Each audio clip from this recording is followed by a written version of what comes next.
Hi Sasha, lovely to have you here in Talking in the Library. We're in the quiet part of the library.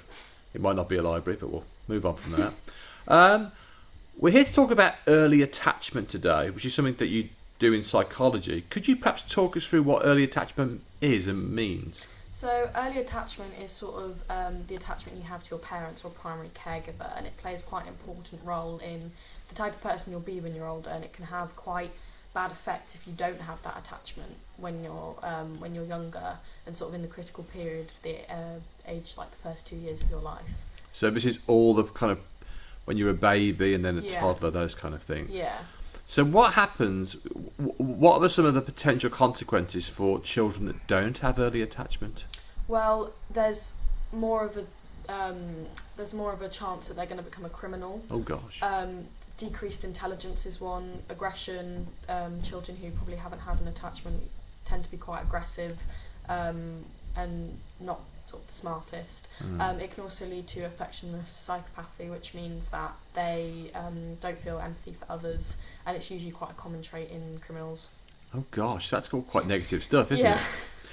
it? Is there a way, I mean, so obviously this is very sad because there are obviously numbers of children out there who haven't had early attachment.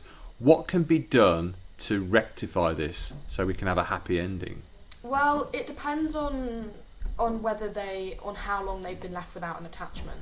So some people say it's the first 2 years they need to form an attachment. Some people say it's to the age of 5 that they need to form an attachment.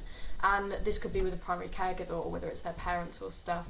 But it really does depend. If they haven't had an attachment at all, it's sort of irreversible. But sort of by the age of 5, if they can then have a primary caregiver which treats them well and everything, then it maybe could be not reversible, but it could definitely benefit them.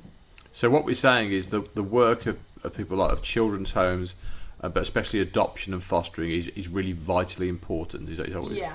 So there was another study that I didn't mention on Romanian orphans, and that was quite a big study. They came over from Romania once all the orphans were sort of discovered to be as horrific as they were. And they all came over to the UK, and there was a big study on sort of the different ages of children, because some were as young as 6 months old and some were as old as 17. So there was a big study on whether that it could be reversed for some children, but obviously the older ages, like 17, it was irreversible. Oh gosh. Yeah. So the big lesson we've got from early attachment is that if children aren't getting early attachment, we need the state and the government need to do everything they can to try and help and support these children. Yeah, definitely. Oh wow. Otherwise they have a more increased risk of becoming a criminal in later life. And or also criminal behaviour. And be very unhappy, I suppose. Yeah. Well, that's very interesting, quite depressing, but but at least by knowing the answer, we can perhaps help these vulnerable children. Yeah. Well, thank you very much. Thank you.